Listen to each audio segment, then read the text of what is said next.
तब राज सेवक के कहने से भरत मुनि भी उनकी पालकी को अन्य बेगारियों के बीच में लगकर वहन करने लगे। इस प्रकार बेगार में पकड़े जाने पर अपने पूर्व जन्म का स्मरण रखने वाले संपूर्ण विज्ञान के एकमात्र पात्र वे विप्रवर अपने पाप में प्रारब्ध का क्षय करने के लिए उस शिविका को उठाकर चलने लगे। वे बुद्धिमानों में श्रेष्ठ द्विजवर तो 4 हाथ भूमि देखते हुए मंद गति से चलते थे, किंतु उनके अन्य साथी जल्दी जल्दी चल रहे थे। इस प्रकार शिविका की विषम गति देखकर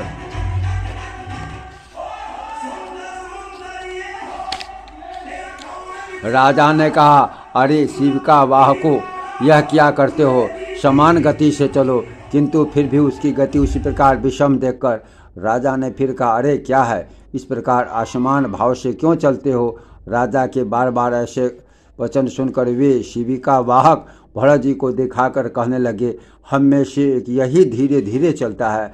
राजा ने कहा, अरे तूने तो अभी मेरी शिविका को थोड़े ही दूर वहन किया है, क्या इतने में ही थक गया? तू वैसे तो बहुत मोटा मुष्ट अंडा दिखाई देता है, फिर क्या तुझ में इतना भी श्रम नहीं सहा जाता? ब्राह्मण बोला, राजन, मैं न मोटा हूँ न मैंने आपकी शिविकाएं उठा रखी है।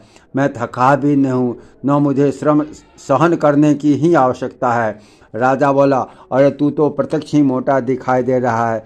इस समय भी शिविका तेरे कंधे पर रखे हुए और बोझा ढोने से देहधारियों को श्रम होता ही है। ब्राह्मण बोला, राजन, तुम्हें प्रत्यक्ष क्या दिखाई दे रहा है? मुझे पहले यही बतलाओ। उसके बलवान अथवा अबलवान आदि विशेषणों की बात तो पीछे करना। तूने मेरी शिविका का वहन किया है, उस समय भी यह तेरे ही कंधों पर रखी हुई है।